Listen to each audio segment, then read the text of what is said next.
এ আব্দুল করিম রেজাউল করিম, এ রহিমা খাতুন, কবর তোমাকে দৈনিক বারবার ডাক দেয়। হে আব্দুল করিম, আনা বাইতুল ওয়াহদা, আনা বাইতুল জুলমা, আনা বাইতুল সুর। আমি একাকির ঘর, আমি অন্ধকারের ঘর, আমি পোকা মাকড়ের ঘর।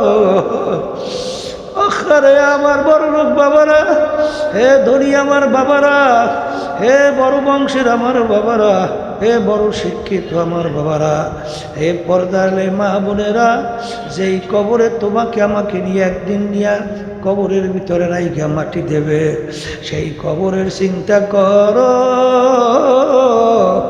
ওই কবরের ডান দিকে তাকাইলে দেখা যায় মাটি, বাম দিকে তাকালে দেখা যায় মাটি, নিচে মাটির বিছানা, উপরেতে চাপা মাটি, ভাইগা যাইতে পারবা না। নাফরমান দিক বিদিক হারাইয়া আমার মালিককে ডাকবে আল্লাহ আল্লাহ আল্লাহ। আমার মালিক কি উত্তর দিবে? আগে কোরআনুল কারীমের ভিতরে জানায়া রাখছে। আমার মালিক বলে, হে নেমুখারাম, হে নাফরমান, দুনিয়ার মধ্যে আমার সমস্ত নেয়ামত ভোগ কইরা তুই সব দুনিয়ার ভিতরে যেরকম বাইসা ছিলি, তোকে দুনিয়ার ভিতরে আমি স্বাধীনতা দিয়েছিলাম পরীক্ষার হলে পরীক্ষা নেওয়ার জন্যে। দুনিয়াতে স্বাধীনতা পাইয়া তোরাকে সরাজ্ঞান মনে না কইরা যা মনে করে তা করছো, আমার হুকুম মানো নাই, আমার হুকুমের বিরুদ্ধাচারণ করছো। দুনিয়ার ভিতরে যেরকম তুই আমাকে ভুইলা গেছিলি, এইভাবে কবরে তোকে আমি ভুইলা গেলাম। তুই আমাকে শত শত বছর ডাকবে, একবার আর তোর ডাকে সারা দিব। এ কবরের মাটি দুই পাশ থেকে এমন ভাবে চাপ মারো, এক পাজরে হাত নিয়ে অন্য পাজরের ভিতরে মিশাইয়া দাও। আল্লাহর হাবিব সাল্লাল্লাহু আলাইহি ওয়াসাল্লাম সাহাবায়ে কেরামদের সামনে যখন কবরের চাপের কথা বুঝাইতেছিলেন, তখন দুই হাতে এরকম ফাঁকা আঙ্গুল কইরা এরকম এক আঙ্গুল আর এক আঙ্গুলে ঢুকাইয়া আল্লাহ রাসূল সাল্লাল্লাহু আলাইহি ওয়াসাল্লাম বলেন, এরকম এক পাজরে হাড্ডি অন্য পাজরের ভিতরে ঢুকে যাবে। আল্লাহ আপনি আমাকে আমাদের সবাইকে মাফ কইরা দেন। এ বড় লোক আমার বাবারা, হে ধনী আমার বাবারা, এই সম্পদ দিয়ে কি করব? আর এই 5 তলা বিল্ডিং 10 তলা বিল্ডিং গাড়ি বাড়ি দিয়া কি করবা? এই শান শওকত দিয়া কি করবা? মেম্বার চেয়ারম্যান এমপি মিনিস্টার গিলে দিয়া কি করবা? ডাকাইতের দলের সরদার, ওর কত পাওয়ার, ওর দলীয় লোক কোনো অন্যায় করলে অনেক সময় গুলি কইরাও মাইরা ফেলায়। আরে ওর মাতুব্বারি কতক্ষণ পুলিশের হাতে অ্যারেস্ট হওয়ার আগ পর্যন্ত, যখন পুলিশের হাতে অ্যারেস্ট হইয়া যায়, যখন বুট দিয়া লাথি মারে পার, আরে যখন হাড্ডি গুডি ভাঙ্গে দেয়, কই যায় ওর মাতুব্বারি, কোথায় যায় ওর সর্দারগিরি? ঠিক বাজান আজকে চক্ষু খোলা দুনিয়ায় স্বাধীনতা পাইয়া ধরাকে মেলা সরা জ্ঞান মনে করো না। আরে কতক্ষণ এই মাতুব্বারি সর্দারি চলবে?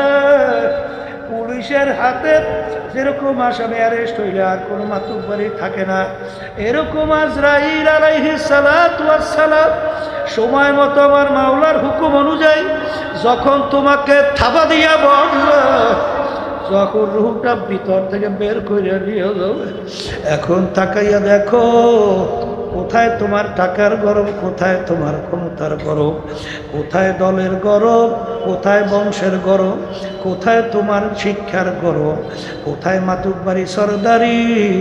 এখন তাকাইয়া দেখো সাদা 3টা কাপড় দিয়া প্যাঁচ দিয়া ফেলাইয়া রাখছে।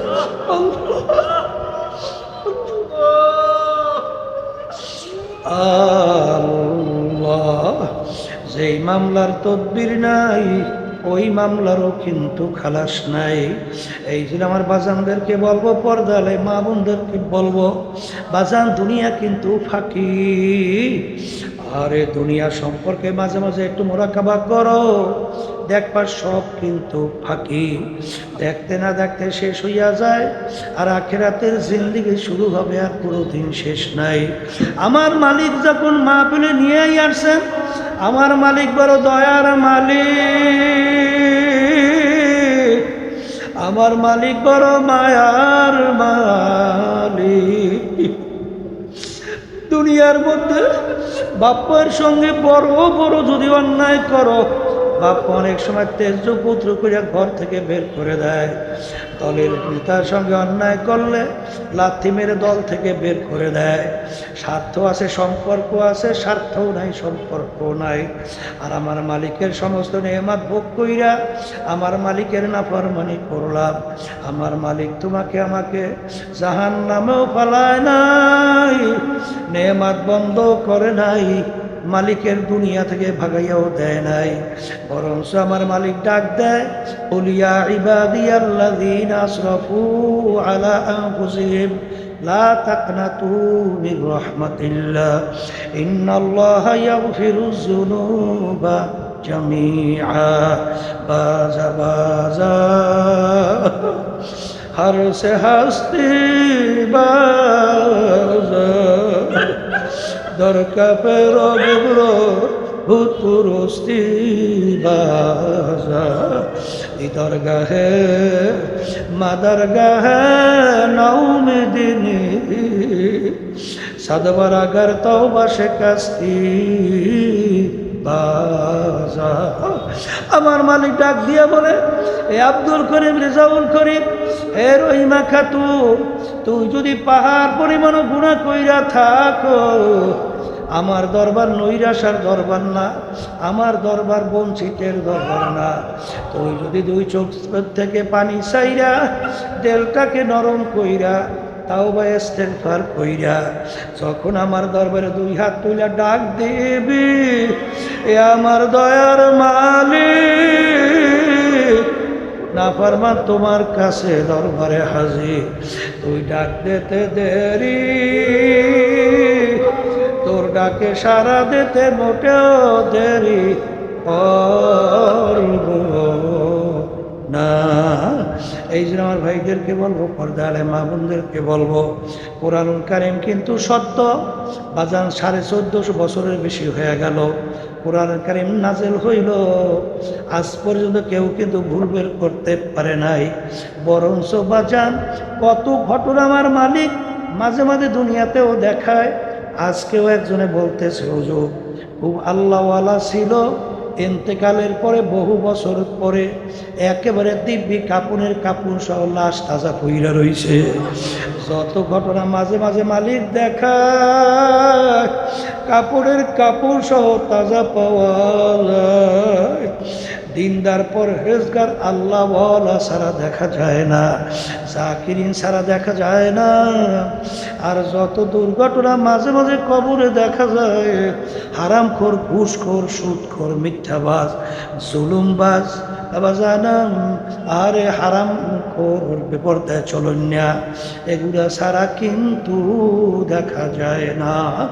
এই জন্য আমার বাবাদেরকে বলবো, পর্দালে মা বোনদেরকে বলবো, তোমার কবরে তুমি যাবা, আমার কবরে কিন্তু আমি যাব। আপনার কবরে উত্তর আপনি দেবেন, আমার কবরে উত্তর আমি দেব। বাজান কবরে কিন্তু কোনো দলাদলি নাই, আর তুমি কোন পীরের মুরিদ, কোন দলের লোক, ভাইজন এই পরিচয় কিন্তু কবরে নাই। যারা নাকি দুনিয়ার ভিতরে মানব রচিত তন্ত্র মন্ত্র যারা বাস্তবায়ন করতে চায়, সেই দলভুক্ত হইয়া যারা চলেন, আমি সেই বাজানদেরকে, পর্দারে মা বোনদেরকে বলবো, আমার মালিক কোরআনুল কারীমের ভিতরে আগেই তোমাকে আমাকে শোনায় রাখছেন, ইয়াউমা নাদউ কুল্লা উনাসিন বিইমামিহিম, কিয়ামতের ময়দানে প্রত্যেকটা মানুষকে তার দলের নেতা নেত্রীর সঙ্গে ডাকবো, এবং দলের নেতা নেত্রী যেদিকে যায় তোরও সেদিকে পথ।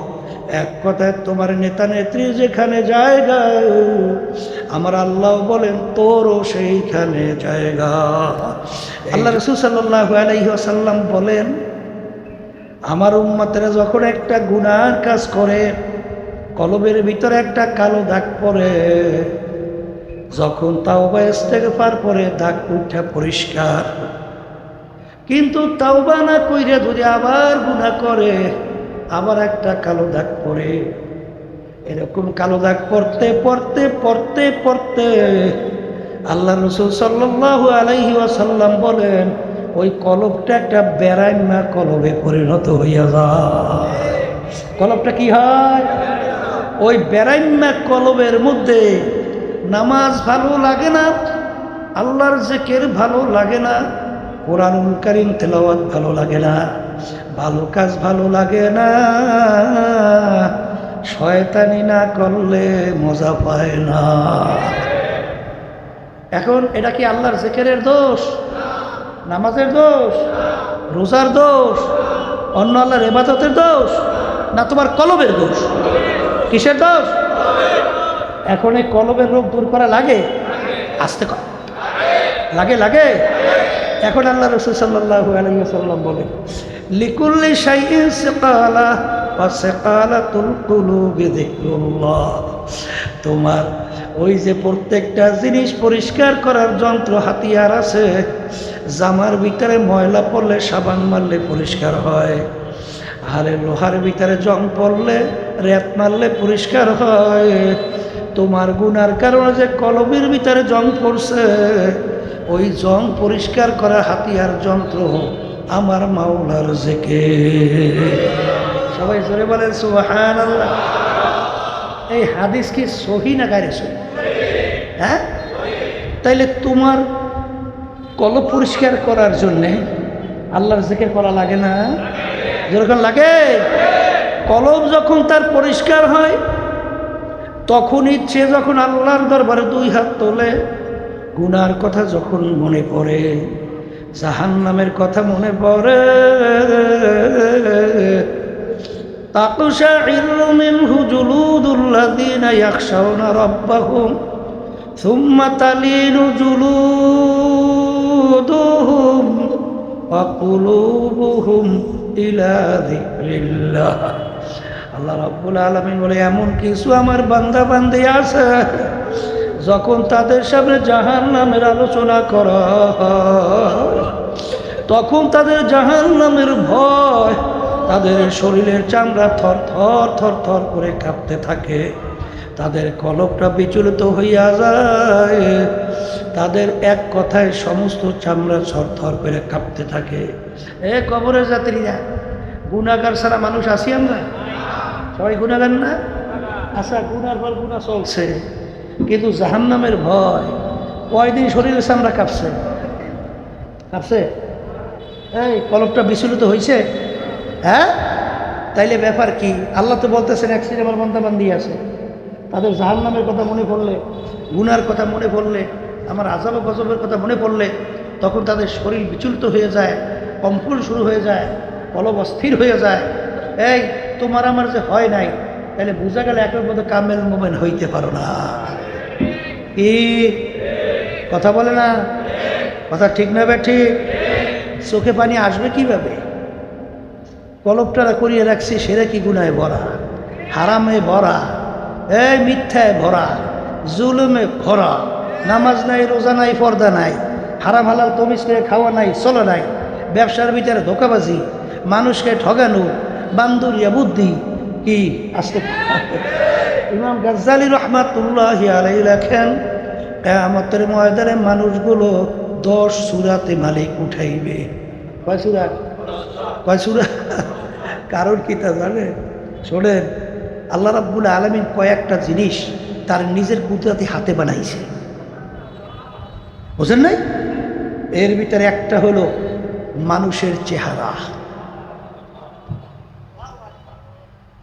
এই চেহারা আল্লাহ রাব্বুল আলামিন নিজের হাতের কুদরতে বানাইছে।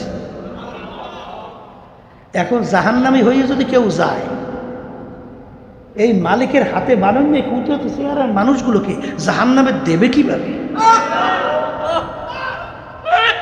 এই জন্য মালিক চেহারা পরিবর্তন ঘটাইয়া বান্দরিয়া সুরা, শুকুরের সুরা, কুকুরের সুরা, অর্থাৎ শুকুরের যে খাসলা চরিত্র, বানরের যে খাসলা চরিত্র, কুকুরের যে খাসলা চরিত্র, এইটা যাদের ভিতরে থাকবে কিয়ামতের ময়দানে এই মানুষগুলো এই সূরাতে উঠবে। নাউজুবিল্লাহি মিন যালিক। এই জন্য আমার বাজানদেরকে বলবো, পর্দা আলে মা বোনদেরকে বলবো, একটু পরীক্ষা করিয়ে দেখেন তো, আমার ভেতরে রাগটা করিয়েন না। এই যাদের ভিতরে আল্লাহর জিকির আছে তাদের চোখের মধ্যেও কিন্তু পানি আছে। আস্তে কর। যাদের ভিতরে আমার মাওলার জিকির আছে তাদের চোখেও কিন্তু আল্লাহর ফজল ও করমে পানি আছে। যখন আল্লাহর বান্দা বান্দি বইলা মাথা ডান দিকে ঘুরায় তখন খেয়াল করে নাই নাই না, আমার পীরগিরি নাই, আমার টাকার গরম নাই, আমার ক্ষমতার গরম নাই, আমার মেম্বারগিরি নাই, আমার চেয়ারম্যানগিরি নাই, আমার এমপি গিরি নাই, আমার মুফতি মুহাদ্দিস শাইখুল হাদিসগিরি নাই, আমার বংশের গরম নাই, আমার শিক্ষার গরম নাই, নাই নাই নাই নাই নাই, আল্লাহ বাদে কেহ মাবুদ নাই, হর তমন্না দিল সে রুখসাত হো গই, अब तो आजा अब तो खिलवत आ गई। বান্দা বান্দা জিকির করতে করতে যখন গায়রুল্লাহকে কলব থেকে দূর করার পরে তখন করুণ সুরে ডাক দেয়, হে আমার দয়ার মালিক, তুমি একটু আমার কলবের দিকে তাকাইয়া দেখো, আমার কলবটার সমস্ত গায়রুল্লাহ থেকে খালি কইরা ফেলছে, এখন তুমি দয়া মায়া করে আমার কলবের মধ্যে একটু আসো। কি আল্লাহর জিকির না করলে এই হালাত কি ভিতরে তৈরি হয়? আস্তে কয় হয় হয় হয় হয় হয় হয় না? জোরে বলেন কথা ঠিক কি? এক শ্রেণী বর্তমানে বের হইছে, ওরা আল্লাহর জিকির নিয়ে টিটকারি পারে না। আমরা জিকির করি সুবহানাল্লাহ, অর্থ কি আল্লাহ পবিত্র। সুবহানাল্লাহ শব্দের অর্থ কি? ওরা উদাহরণ দেয়, সন্তান যদি বসে বসিয়া শুধু বলে আব্বা আব্বা আব্বা আব্বা আব্বা, বাপ কি কইবে? সন্তানটা পাগল হইছে, কথা কয় না, বলবে না? যেটা মেন্টাল সমস্যা, হসপিটাল মেন্টাল নিয়ে যাও, পাব না। কথা ঠিক নেবে ঠিক? তা আল্লাহ পবিত্র, আল্লাহ পবিত্র, ওরা বুঝাইতে চায় যে আল্লাহ কি অপবিত্র ছিল যে আমাদের বললে বললে পবিত্র বানাইতে হবে? একটু নাউজুবিল্লাহ আউজুবিল্লাহ বলেন। এই কথা যদি কেউ বুঝা শুই না বলে কাফের। কারণ বেশি বেশি জিকির করার জন্য কে বলছে?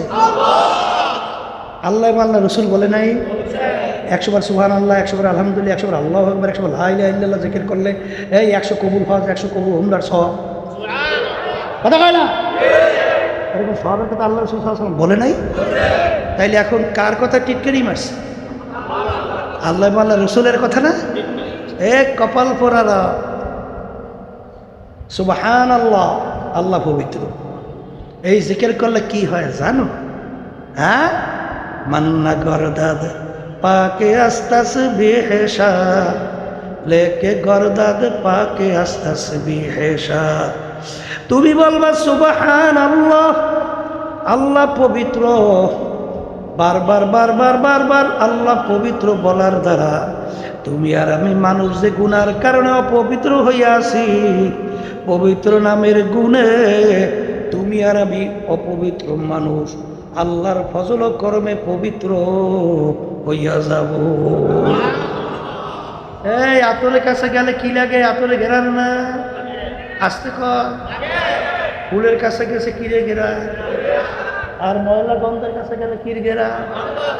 তাইলে বোঝা গেল যে মালিকের নামের বরকত নিয়ে যদি তুমি বসো আলোচনা করো, ওই জাকিরের ভিতর থেকে মাওলার ঘেরান পাওয়া যায়। কি জোরে বলেন, কথা ঠিক না বেশি?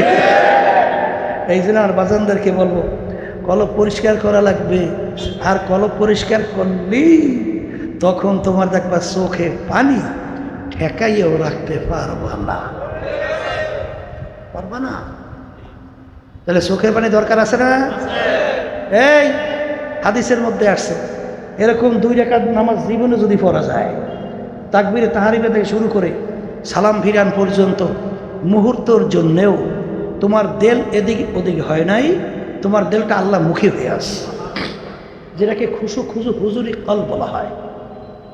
হাদিসের মধ্যে আছে লা সলাতা ইল্লা বিহুজুরিল কলব, যেই নামাজের ভিতরে হুজুরি কলব থাকবে না সেই নামাজ হবে না। আমি বলছি না, আল্লাহ রাসূল সাল্লাল্লাহু আলাইহি ওয়াসাল্লাম বলছেন।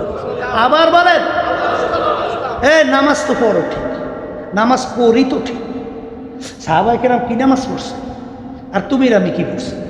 যুদ্ধের ময়দান, আলী রাদিয়াল্লাহু তাআলা তার পায়ের ভিতরে তীর ঢুকে গেছে না? কি ঢুকছে? এমন ব্যথা, হাত কাছেও নেওয়া যায় না, জোরে চিল্লেই ওঠে। আল্লাহ রাসূল সাল্লাল্লাহু আলাইহি ওয়াসাল্লাম বলেন, আলী যখন নামাজে দাঁড় হইয়া যাবে তখন তীরটাই না খুইলা ফেলাইও। কি ব্যাপার, কি ব্যাপার, ব্যাপার কি? হ্যাঁ, এত ব্যথা, হাত কাছেও নেওয়া যায় না, আর নামাজে দাঁড়াইলে তীর খুলে ফেলাইবে মানে? আলী রাদিয়াল্লাহু তাআলা আনহু নামাজের ভিতরে দাঁড় হইল, তীর ধইরা টানে, আলী রাদিয়াল্লাহু তাআলা আনহু কোনো খবর নাই, কোনো খবর নাই। হাত দিয়ে টাইনে বলতে পারে না, দাঁত দিয়ে কাম লইয়া জোরে টাইনে এবার বলছে। নামাজের পরে জিজ্ঞাসা করে, ব্যাপার কি, আমার তীর কোথায় গেল? বলে, হযরত নামাজের ভিতরে তীর ভুলে বলাইছি। কেমন নামাজ, কেমন নামাজ! আর তুমি আর আমি নামাজ পড়ি। ওই একটা কথা আছে বুঝলেন, একটা লোক দৈনিক এশার নামাজ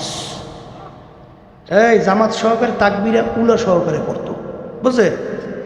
একদিন তাকবীরে উলা ছুটে গেছে, এমন কান্না শুরু করছে, এমন লোকেরা বলে, ভাই আপনি তো সবসময় তাকবীরে উলা সহকারেই নামাজ পড়ে, তা আজকে একদিন ছুটে গেছে যে আফসোস করছে, ও আল্লাহ সব হেসে বাড়াই দিয়েছে, ভাই আর কাইন্দেন না। তখন বলতেছে, ভাই আমার তাকবীরে উলা সরছে আর নেকের জন্য তো আমি কান্দি না, আমি কান্দি, আমি সারাদিন দোকানদারি করি। কি করি? দোকানদারি। তো ওই দোকানদারি সারাদিন করার পরে আমি যখন এশারে নামাজে দাঁড় হই, তাকবীরে তাহরিমা থেকে শুরু করে সালাম ফিরান পর্যন্ত এই সময়ের মধ্যে আমার সমস্ত দোকানে সারাদিনের বেচাকেনার হিসাব সব হয়ে যায়। তা আজকে যেহেতু আমি তাকবীরে উলা পাই নাই, এই জন্য আমার হিসাবটা মিলাইতে পারি নাই, এই আফসোসে আমি কান্দি। এও তো নামাজ পড়ে, কথা কয় না। আর জমিদার রওনা করলো গোলাম নিয়া।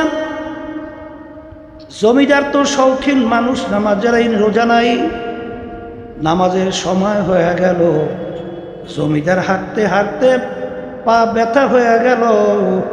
জমিদার ডাক দিয়ে বলে, গোলাম আমরা একটু অপেক্ষা করি, বিশ্রাম করি, তারপর আবার যাব। গোলাম বলে, হুজুর ঠিক আছে, তাহলে নামাজের সময় হয়েছে, আমাকে একটু নামাজ পড়ার সুযোগ দেন। জমিদার ডাক দিয়ে বলে, এক গোলাম তুই নামাজ পড়িয়া কি পাইলি? তুই তো গোলাম গোলামি রয়ে গেলি, আমি তো এত বড় স্টেটের মালিক, আমি এত বড় সম্পদের মালিক, সম্মানের মালিক, নামাজ পড়িয়া কি পাইলি? গোলাম ডাক দিয়ে বলে, হযরত কথার কথা পা ধরছি, আমাকে একটু সুযোগ দেন। যা টিটকারি। গোলাম মসজিদের ভিতরে ঢুকছে, সময় পর সময় যায়, গোলাম তো মসজিদ থেকে বের হয় না। এখন জমিদার ডাক দিয়ে বলে, গোলাম তুমি কেন আসো না? গোলাম ডাক দিয়া বলে, মালিক আমাকে আসতে দেয় না। জমিদারের মাথা গরম, পায়ের রক্তে মাথায়, এত বড় সাহস কার? আমার গোলাম আমার স্টেটের মধ্যে আটকাই রাখতে পারে, সাহসটা কার? খাওয়ার দিতে দিতে মাসিদের কাছে গেছে, তোকে কে আটকাই রাখছে? তোকে আটকাইছে কে? গোলাম ডাক দিয়া বলে, আমার মালিক, যেই আল্লাহ আপনাকে মসজিদে আসতে দেয় নাই, ওই আমার আল্লাহ আমাকে মসজিদ থেকে বের হতে দেয় না। আসসালাতু মিরাজুল মুমিনিন, নামাজ হলো বান্দা-বান্দি আল্লাহর ভিতরে দেখা সাক্ষাৎ কথোপকথনের মাধ্যম। নামাজ তো পড়ি ঠিক, কি নামাজ পড়েন? খেয়াল কোথায়? কোথায় সেজদা, কোথায় রুকু, কোথায় তাসবিহ, কোথায় কেরাত? ঢোকছে তো টক টক টক টক, আছে না নাই? আছে না নাই? এই নামাজের লাগে মাওলা রে বাবা পাইছো তো? এই নামাজে মালিকের পাওয়া যায় না? হ্যাঁ, নামাজের ভিতরে মালিকের সঙ্গে কথোপকথন হয় না? কথা না? যখন বান্দাবান্দি তেলাওয়াত করে আলহামদুলিল্লাহি রাব্বিল আলামিন, আমার মালিক উত্তর দেয় হামেদানি আব্দি, বান্দা তুমি আমার বড় প্রশংসা করলা। যখন বান্দাবান্দি বলে মালিক ইয়াউমিদ্দিন ইয়াকা না, আর আলহামদুলিল্লাহি রাব্বিল আলামিন আর রহমানির রহিম, যখন বলে আর রহমানির রহিম, আমার মালিক উত্তর দেয় সদাকানি আব্দি, বান্দাবান্দি সত্যই তো বলছো, আমি আসলেই তো রহমানুর রহিম। নামাজের মধ্যে কি হয়? কার সঙ্গে? আবার বলেন, হ্যাঁ। কিন্তু আপনার নামাজ পড়ছেন কি নামাজ? কি নামাজ পড়ছেন? কি সেজদা দিয়েছে? নামাজের খেয়াল করছেন কি? হিসাব মিলেন বসে বসে? হ্যাঁ, এই হিসাব নিকাশ মিলেন না নামাজে মালিকের পাওয়া যায়? আসতে কয় তো। আলী রাদিয়াল্লাহু তাআলা আনহু তাহাজ্জুদের নামাজ পড়ে আল্লাহর হাবিব সাল্লাল্লাহু আলাইহি ওয়াসাল্লাম মসজিদে ঢুকলো, দেখে আলী নামাজে দাঁড়াইয়া আছে, আল্লাহর হাবিব পিছনে নিয়াত বাঁধলেন নামাজে, তিনিও দাঁড়াইয়া গেছে। সময়ের পর সময় যায়, আলী রাদিয়াল্লাহু তাআলা রুকুতেও যায় না, সেজদায়ও যায় না। সবে যাদের হইবে হইবে, সালাম ডান বাম ফিরাইয়া পিছনে তাকাইয়া দেখে সরদার দো জাহান মুহাম্মদ রাসূলুল্লাহ সাল্লাল্লাহু আলাইহি ওয়াসাল্লাম আল্লাহর হাবিব বসা। দেখে ভয়তে থরকম্পন, ভয়তে অস্থির, আল্লাহ রসুলকে দেখে ভয়তে অস্থির, ওদিকে আবার দেখে ভয়, ওদিকে আবার আল্লাহর হাবিব দিয়েছে দমো। হে আলী, হে আলী, এরকম নামাজ তোর শিক্ষা দিয়েছে কে? হ্যাঁ, নামাজ দাঁড়াই আসই তো, আসো তো, রুকু নাই, সেজদা নাই, কি নামাজ? কথা বুঝেন নাই? জিবে সালাতু ওয়াসসালাম আইসা হাজির, আল্লাহর হাবিব, এই ছেলেটাকে আমার মালিক রাগ করতে মানা করছে। আলীর কোনো দোষ নাই, আমার মালিক নিজে নামাজের মধ্যে তাকে থইরা রাখছে। আসসালাতু খায়রুম মিনান না, আসসালাতু মিরাজুল মুমিনিন। এরকম নামাজ খেয়াল সহকারে পড়তে হইলে আল্লাহর জিকির ছাড়া পড়া যায়? সবাই মনে হয় বলেন যায়। যায় যায়। আপনি সারাদিন দোকানদারি করছেন, এরপর যে নামাজে দাঁড়াইছেন, খেয়াল আয় কিসের? আপনিই বলতেছেন দোকানদারি, কথা ঠিক আছে। আচ্ছা, আপনি সারাদিন অন্য অন্য কাজ করছেন, বাদাম বিক্রি করছেন, চানাচুর বিক্রি করছেন, এরপর দৌড়েই যে নামাজে দাঁড়াইছেন, খেয়াল কিসের আসে? হ্যাঁ, এর জন্যই তো আল্লাহ রাব্বুল আলামিন কোরআনুল কারীমের ভিতরে বলেন ওয়া যাকারা আসমা রাব্বিহি ফাসাল্লা, তোমরা নামাজের আগে আমার নামের জিকির করো, তারপর নামাজ আদায় করো। আগে কার জিকির? বলেন মালিকের নামের জিকির। আবার বলেন মালিকের নামটা কি? আল্লাহ আল্লাহ আল্লাহ আল্লাহ আল্লাহ আল্লাহ আল্লাহ আল্লাহ আল্লাহ আল্লাহ আল্লাহ আল্লাহ। আলহামদুলিল্লাহ। কি মজা লাগে নামাজ মজা লাগে? এই মালিকের নামে মজা লাগে? লাগবে। পড়িয়ে দেখেন কি মজা লাগে। এই রাস্তায় না চললে বোঝা যায় না। কি জোরে বলেন কথা ঠিক কিনা? কারণ আল্লাহ বলছেন আলা বিযিক্রিল্লাহি তাতমাইন্নুল কুলুব। তোমরা শান্তি তালাশ করো টাকার মধ্যে, ক্ষমতার মধ্যে, সুন্দরী মেয়ে বিবাহ করার ভিতরে, মাতুব্বরির মধ্যে, এমপি মিনিস্টার, চেয়ারম্যান এমপি মিনিস্টারের মধ্যে, কোথাও অন্তরের শান্তি নাই। অন্তরে যদি শান্তি চাও, আমার জিকিরের মধ্যে আমি অন্তরের শান্তি রাখছি। আমি বলছি না আল্লাহ বলছে? আমি বলছি না আল্লাহ বলছে? তাহলে কি আল্লাহর জিকির ছাড়া অন্তরে শান্তি আসে? আসে না, আসে না। এই জন্য আমার বাজানদেরকে বলবো, শোনেন, আল্লাহর জিকির করার পরে সে যদি নামাজে দাঁড় হয়, তখন তার খেয়ালটা কার আসে? এটা সবাই কর নাই মনে হয়। হ্যাঁ, তা নামাজ পড়েন কার খেয়ালের জন্য? কার খেয়ালের জন্য? তাহলে আল্লাহর খেয়ালের জন্য নামাজ পড়ে, তাহলে আপনি নামাজের ভিতরে আল্লাহর জিকির না করলে খেয়াল আসে না, তাহলে আপনি আল্লাহর জিকির করবেন না কেন? কি করা দরকার আছে না নাই? আবার যেরকম দরকার আছে না নাই? আল্লাহর জিকির কইরে দেখে, দেখবেন যে আল্লাহর রহমতে এর ভিতরে আল্লাহ কি মজা রাখছে, এ না চললে বোঝা যায় না। কি কথা ঠিক কিনা? যাই হোক, এক লাইন থেকে অন্য লাইনের দিকে যাইতেছি। যেই কথা বলতে চাইছিলাম, হে আল্লাহর বান্দারা, আমরা চলি দুনিয়ার মধ্যে না? কথা কয় না? এই নৌকা চলে কি পানিতে না তোরে? তাই নৌকা চলে পানিতে। এখন কেউ যদি চিন্তা করে মাছি, নৌকা তো পানি ছাড়া চলেই না, তাইলে ঠিক আছে, একটা কাজ করো, তাইলে নৌকার মাঝখানে ছিদ্র করিয়ে দাও, পানির সঙ্গে ওর গভীর একটা সম্পর্ক তৈরি হয়ে যাও, নাহলে নৌকা তো চলেই না পানি ছাড়া। এখন তোমার যদি ফুটা নিচে করিয়ে দাও, তোমাকে সহ, নৌকা সহ কি ডুব দেয় না, দেয় না? ও মাঝি, তোমার নৌকা চলবে পানিতে, কিন্তু সতর্ক থাকা লাগবে।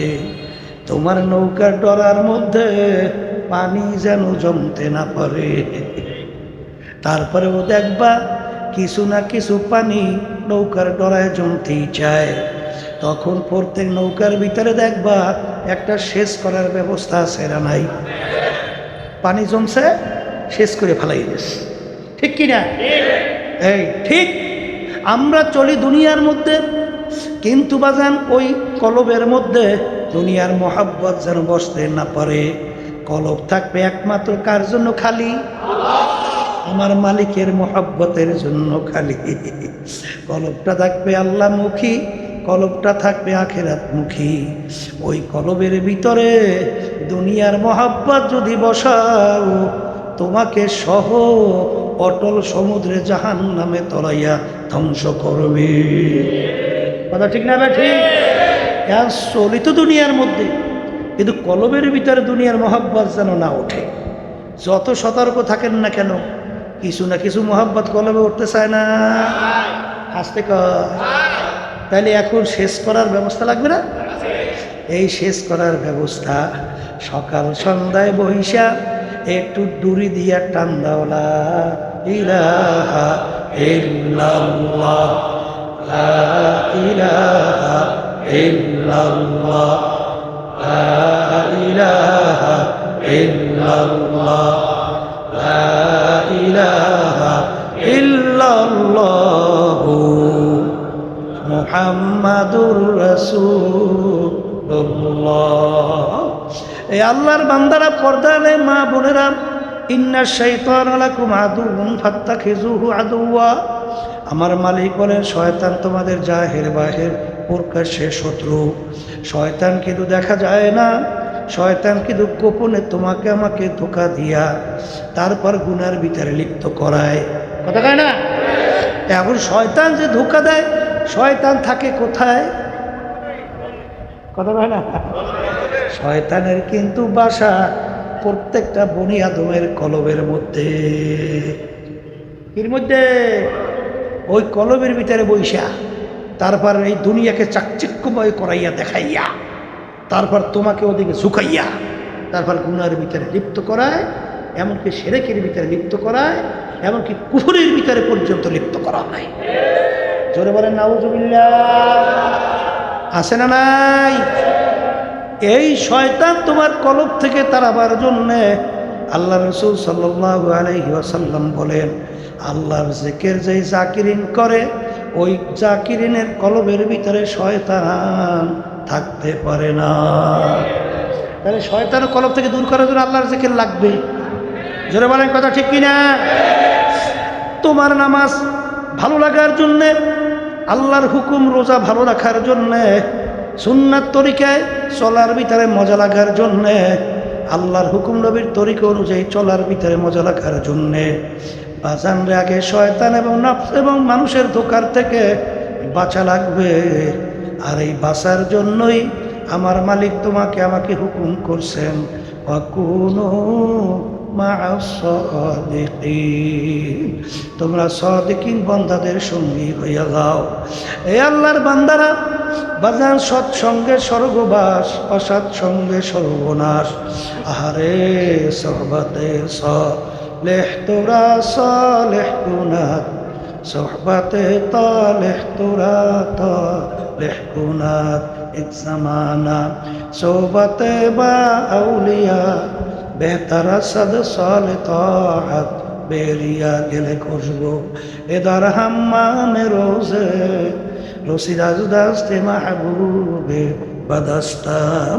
কেউ মনে কইল না আমি মনে হয় বড় ওলি হয়ে গেছি, আমি মনে হয় পাক পবিত্র হয়ে গেছি।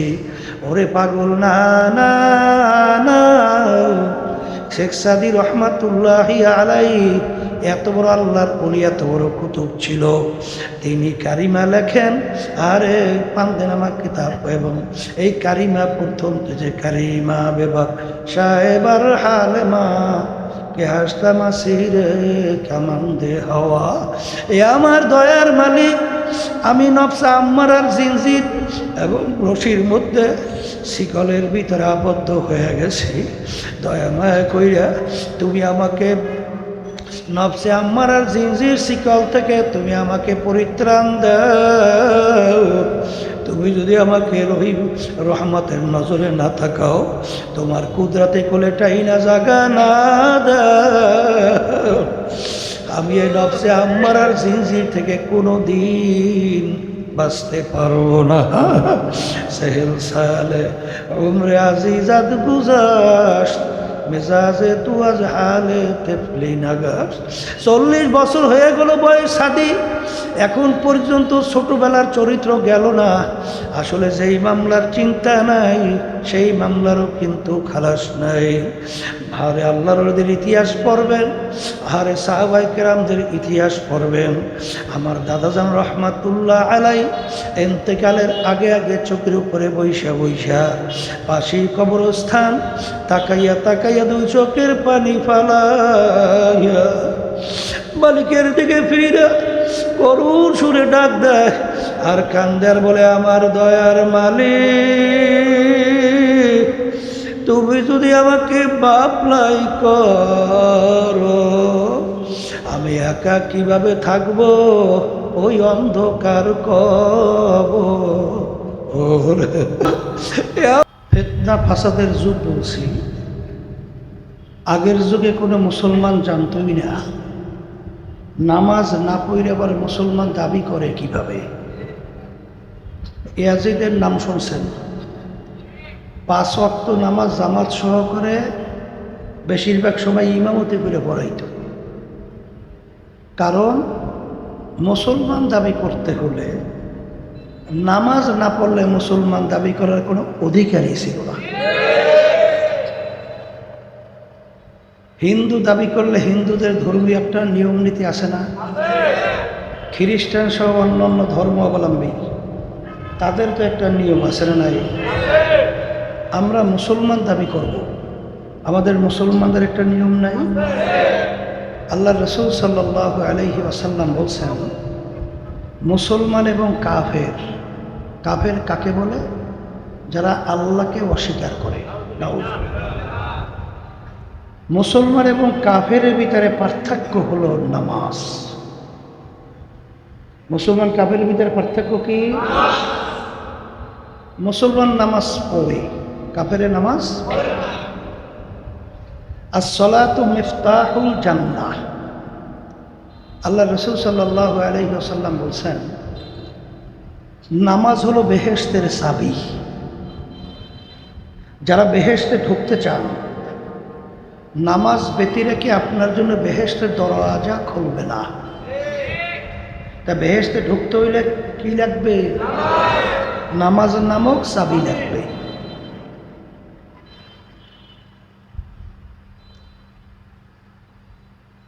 আল্লাহ রসুল সাল্লাল্লাহু আলাইহি ওয়াসাল্লাম বলছেন, মুসলমান কাফেরের ভিতরে পার্থক্য নামাজ, বেহেশতে ঢোকার জন্য চাবি নামাজ। as-salatu মেরাজুল মুমিনিন। কৌল আছে, যারা আল্লাহর সঙ্গে সম্পর্ক তৈরি করতে চান, নামাজ ব্যতি রেখে আল্লাহর সঙ্গে সম্পর্কে দ্বিতীয় আর কোনো রাস্তা সুরাত নাই। ইন্নাস সালাতা তানহা আনিল ফাহশাই ওয়াল মুনকার। আল্লাহ রাব্বুল আলামিন বলছেন, নামাজ তোমাদের সমস্ত খারাপ কাজ থেকে ফিরাইয়া রাখবে। কে বলছে? অনেকে দোয়া করে, হুজুর খারাপ কাজ থেকে ফিরতে পারতেছে। ঠিকমতো নামাজ পড়ে দেখবেন আল্লাহর রহমতে ফিরতে পারবেন। এক সাহাবী নামাজও পড়তো, মাঝে মাঝে কিছু খারাপ কাজও করত। সাহাবাই কেরাম বলেন, আল্লাহ রসুল সাল্লাল্লাহু আলাইহি ওয়াসাল্লাম, সাহাবী নামাজ পড়ে কিছু খারাপ কাজও তো করে। আল্লাহ রসুল সাল্লাল্লাহু আলাইহি ওয়াসাল্লাম বলেন, তাকে ছেড়ে দাও, নামাজ পড়তে থাকুক। এক সময় দেখা গেল সে সমস্ত খারাপ কাজ থেকে ফিরে আসছে। এক ওয়াক্ত নামাজ পড়বে, বলতে বলতে অন্য ওয়াক্ত এসে গেছে। যেমন জোহরের ওয়াক্তের নামাজ পড়বে, বলতে বলতে আসরের ওয়াক্ত এসে গেছে। কেউ যদি আলসামি করিয়া, ইচ্ছা করিয়া এই জোহরের ওয়াক্তের নামাজ কথার কথা আসরের ওয়াক্তে যাইয়া কাজা কইরা পড়ে, নামাজ কি কইরা পড়ছে? এই কাজটা যদি কেউ ইচ্ছা কইরা করে, কোরআন এবং হাদিস অনুযায়ী দুনিয়া এবং আখেরাতের সময় হিসাব করার পরে দেখা গেছে এই অপরাধের জন্যে 2,88,00,000 বছর জাহান্নামের আগুনের ভিতরে জ্বলতে হবে। জোরে বলেন নাউযুবিল্লাহ। তাহলে যারা আল্লাহকে বিশ্বাস করে, যারা ঈমান আনছে, আখেরাতকে বিশ্বাস করে, তাদের হুঁশ থাকতে, জীবন থাকতে এক ওয়াক্ত নামাজ ছাড়তে পারবে? বলেন।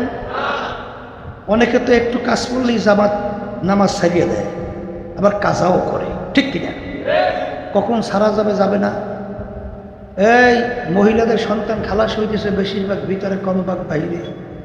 এই অবস্থায় যদি নামাজের রক্ত চলে যাওয়া শুরু করে, যে কোনো ইশারা হোক, যে কোনো পদ্ধতিতে নামাজ ওই রক্ত আদায় করতে হবে। এত বড় কঠিন হুকুম নামাজ। আর আপনার আমি মন চাইছে একটু ইচ্ছা করে নামাজ ছেড়ে দিলাম।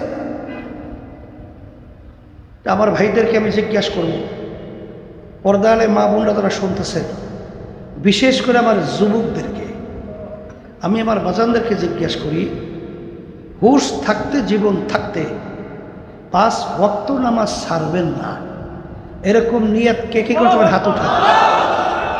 সবাই উঠেছে না? 2-1 বাদ আছে। একটু পাশে তাকাইয়ে দেখেন তো। আলহামদুলিল্লাহ বলে হাত তোলেন। সবাই বলেন আল্লাহুম্মা আমিন। আল্লাহ আপনি কবুল করে নেন। অনেকে বিপদে পড়ে গেছে, বিপদ বোঝেন। এই অনেকে বলে, মনে মনে বলে যে আগে শুনছি হুজুরেরা নাকি আটকাইয়ে মাহফিল দেয়। আটকাই মাহফিল বোঝেন নাই? এখন আপনারা এখানে আসছেন, আমি তো কারা কারা নামাজ পড়বেন এটা জানার জন্য হাত উঠাইতে বলছি। এখন না উঠাইলেও তো বিপদ, না উঠাইলে বিপদ না। পাশের লোকের কইবে দেখ দেখি খবিস না, দেখো এখনো কত বড় দেল শক্ত, ও নামাজ পড়বে এই জন্য ও অদা করতে পারে না, তখন ঝামেলা না। এখন মনে মনে বিপদই আমাদেরকে গালিও দেয়, আর হাত উঠে তো অনেকে অদাও করে বসছে। এখন মনে বলে বলে যে হুজুর ওয়াদা তো করছি ঠিক, কিন্তু হুজুর এখন হইল একটু চিত্ত বিনোদনের সময়, আনন্দ ফুর্তির সময়, যুবক বয়স, এখন একটু ভয় ফুর্তি করবো টরবো, পুরা হইল ঠিক মতো তাওবা কইয়া তারপর ঠিকই নামাজ পড়া শুরু করব। হুজুর এখনই বললেন আপনি নামাজ পড়তে।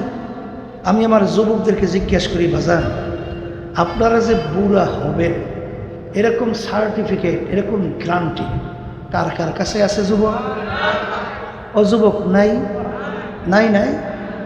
তোমার অল্প বয়সের দুই একজন যুবক দুনিয়া থেকে বিদায় নিয়ে কবরে যায় নাই? তা তুমি বুড়া হবাই গ্যারান্টিটা পাইলে কোথায়? আছে কোনো গ্যারান্টি? কিন্তু হে যুবক, তুমি যদি এই যুবক বয়সে তওবা করতে পারো, তোমার মর্যাদা, তোমার সম্মান আল্লাহ রাব্বুল আলামিন এত বাড়ায় দেবে, নবীদের দরজায় তোমাদের মর্যাদা বসে। আর জওয়ানি তওবা করদাম শিবায় পয়গম্বরি হকতে পীরে গিরগে জালেম মিশাওয়াদ পরহেজগারি। হে যুবক, তুমি যদি এই যুবক বয়সে তওবা করতে পারো, তোমার মর্যাদা কোন মর্যাদা? নবীদের মর্যাদা। হে যুবক, তুমি কি চাও না যে তোমার মর্যাদা নবীদের মর্যাদায় পৌঁছো? বলো চাই। আল্লাহ কবুল করে। শোনেন, কিয়ামতের ময়দান যেদিন অন্য কোনো ছায়া থাকবে না, একমাত্র আল্লাহ রাব্বুল আলামিনের স্পেশাল আরশের ছায়া ছাড়া অন্য কোনো ছায়া থাকবে না। সেই দিন 7 প্রকার লোককে রব্বুল আলামিন ডাইকা ডাইকা তার স্পেশাল আরশে ছায়া দান করবে। কয় প্রকার? কয় প্রকার? এর ভিতরে এক প্রকার ওই যুবক, সেই যুবক তার জওয়ানিটা আল্লাহর রাস্তায় কাটাতে পারবে। অশাবুন নাশা ফি ইবাদাতিল্লাহি তাআলা। এই যুবকদেরকে আমার মালিক ডাইকা তার স্পেশাল আরশে ছায়া দান করবে। হ্যাঁ আমার যুবক বাজানরা, তোমরা কি চাও না যে কিয়ামতের ময়দানে যেদিন কোনো ছায়া থাকবে না, একমাত্র আল্লাহর স্পেশাল আরশের ছায়া ছাড়া, সেদিন আল্লাহর আরশে ছায়া পাইতে চাও না? বলো চাই। আল্লাহ আপনি কবুল করে না। এখন যুবকরা মনে মনে তো চিন্তা করে, এখন অনেক মুরব্বীরা তারা মনে মনে বলে, হুজুর সব সুযোগ সুবিধা দিয়ে যুবকদের জন্যই বললেন, তা আমাদের ফালা কি? আমরা তো হুজুর আগে বুঝি নেই, এই জন্য ঠিকমতো তওবাও করতে পারি নাই। এখন তো হুজুর বুঝছি, তওবাও করছি, এখন আমাদের জন্য কোনো সুযোগ সুবিধা নাই। আপনাদের জন্য আছে, আপনাদের জন্য। ওই জাকিরিন নির্জনে গোপনে আল্লাহর জিকির করতে করতে ফাফাজাত আইনাহু, আল্লাহর জিকির করতে করতে নিজের গুনার কথা মনে করিয়া 2 চোখের পানি চাইয়া আল্লাহর কাছে মাপ চাবে। ওই জাকিরিনকে রব্বুল আলামিন ডাইকা তার স্পেশাল আরশে ছায়া দান করবে। বর্তমানে কিন্তু এক শ্রেণী আমার বাবারা আছে, আল্লাহর জিকির তো করেই না, বরঞ্চ যারা আল্লাহর জিকির করে বন্ধ করার চেষ্টা করে। আছে না নাই?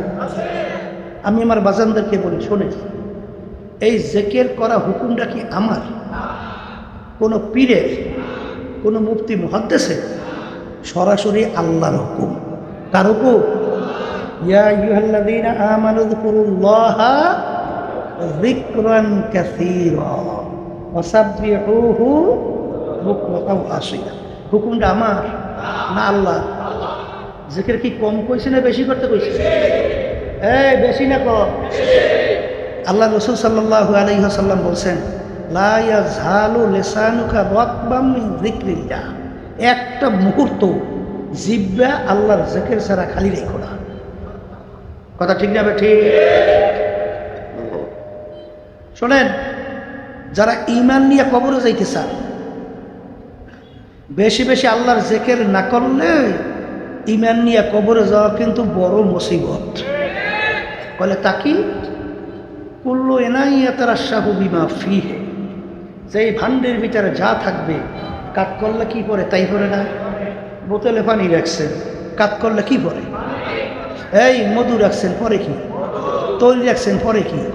প্রসাব রাখছেন, পরে কি? শোনেন, বাদাম বিক্রি করে না, আছে না রাস্তায় বাদাম বাদাম, দেখবেন ওরা বাদাম বাদাম করতে করতে অনেক সময় রাত্রে ঘুমের ঘরেও বাদাম বাদাম কই চিল্লাই ওঠে। ওঠে কি ওঠে না? চানাচুর বিক্রিওয়ালাকে দেখছেন রাস্তায় চানাচুর চানাচুর কুইয়া চানাচুর বিক্রি করে। অনেক সময় রাত্রে গোপনে ঘুমের মধ্যে চানাচুর কইয়া চিল্লাই ওঠে কি ওঠে না? হ্যাঁ। আর যেই আল্লাহর বান্দাবান্দি কাজ করতেছে, রাস্তায় হাঁটতেছে আর জবানে বলতেছে আল্লাহ আল্লাহ আল্লাহ আল্লাহ আল্লাহ আল্লাহ আল্লাহ আল্লাহ আল্লাহ, কি এই জিকির করার পরে যখন ঘুমাইয়া থাকে তখন জাকিরেরও ঘুমের ঘরের ভিতরে আল্লাহ আল্লাহ বলে চিল্লাই ওঠে। কথা ঠিক না ঠিক? কলমের ভিতরে বসাইছেন আল্লাহর জিকির, মৌতের সময় হুঁশ থাকে কার? কেউ থাকে? মৌতের সময় কেউ হুঁশ থাকে? ওই সময় ইচ্ছা করিয়া কেউ কিছু পড়বে, এটা সম্ভব? কোনোদিন সম্ভব। কিন্তু সেই ভান্ডে যা কাজ করলে তাই। কথা ঠিক না ঠিক? হাজার হাজার লক্ষ লক্ষ ঘটনা, যারা আল্লাহর জিকির বেশি বেশি করে ঠিক মৌতের পূর্ব মুহূর্তে তাদের জবান থেকে আল্লাহর নাম বের হইতে থাকে, কালিমা বের হইতে থাকে। আর হাদিসের মধ্যে আসছে আল্লাহ রসুল সাল্লাল্লাহু আলাইহি ওয়াসাল্লাম বলছেন, যার শেষ হবে কালিমা ফাদাখালাল জান্নাহ। সবাই বলে সুবহানাল্লাহ। যার শেষ অবস্থানটা হবে কালিমার উপরে, সে বেহেশতে ঢুকে গেছে। কথা ঠিক কিনা? এখন আমার বাজানদেরকে বলি, শোনেন, যারা আল্লাহর জিকির করেন না, আসলে তো অনেকে খেয়ালও করেন না, চিন্তাও করেন না। এই চোখের পানি দরকার আছে না নাই? চোখের পানি ছাড়া কি জাহান্নামের আগুন ঠান্ডা হয়? হ্যাঁ, শুনছেন পর্যন্ত ঠান্ডা হয়? এই জন্য তো আল্লাহ রাসূল সাল্লাল্লাহু আলাইহি ওয়াসাল্লাম কি বলছেন, মান বাকা মিন খাশিয়াতিল্লাহ হারামাল্লাহু তিলকাল আইনা আলান নার। যেই চক্ষু আল্লাহর ভয় কাঁদবে, জাহান্নামের ভয় কাঁদবে, ওই চক্ষুর জন্য জাহান্নামের আগুন হারাম হয়ে যাবে। কথাটা আমি বলছি? ওটা পীর মুফতি আল্লাহ রাসূল সাল্লাল্লাহু আলাইহি ওয়াসাল্লাম বলছেন। হ্যাঁ, আল্লাহর হাবিব হাদিসে বলেন, মান বাকা মিন খাশিয়াতিল্লাহ হাত্তা ইয়াউদাল লাবানু ফিদ দার'i।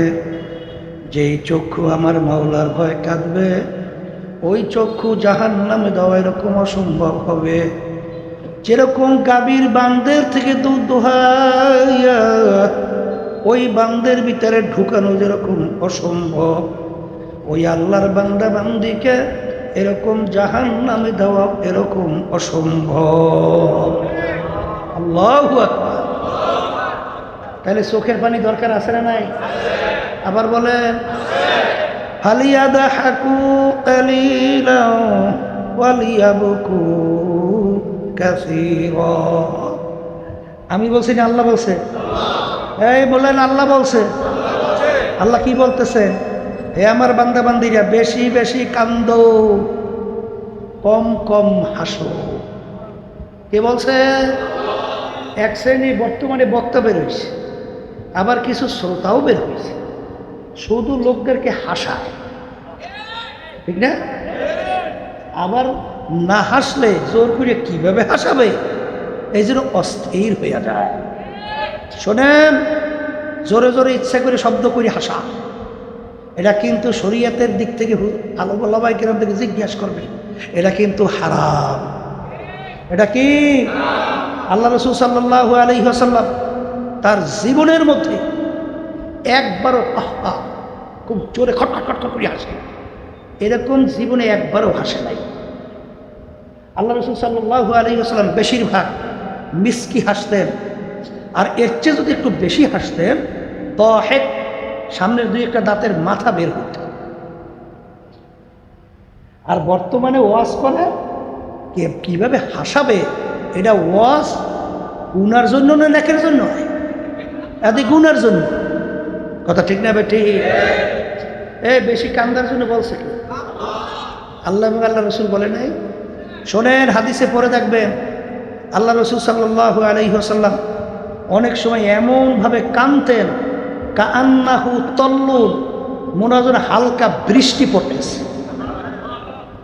কি মনে করতেন? সাহাবায়ে কেরামদের ইতিহাস কি? কান্না। আল্লাহ নবীর ইতিহাস কি? কান্না। আর আপনি হয়েছেন হাসুইয়া, তা তাদের দলভুক্ত হইবেন কেমনে? জোর বলেন, কথা ঠিক না বেটি? এখন তো অনেকেই চেষ্টা করি, গেলে হুজুর চেষ্টা তো করি ঠিক, কিন্তু হুজুর চোখে পানি আসে না। এই কথা কয় না? পানি না আসার কারণ আছে না? জ্বর হয়েছে কায়দা মতো, জ্বর হইয়া জিহ্বা নষ্ট। এখন যত ভালো খাদ্য মুখে দেয় কেমন লাগে? ছাই ছাই। আমার বরিশালে ছাই ছাই লাগে, মানে কোনো স্বাদ লাগে না। এটা কি খাদ্যের দোষ না তোমার জিহ্বার দোষ? রোগ হইয়া জিহ্বা কি হয়েছে? নষ্ট হয়ে গেছে।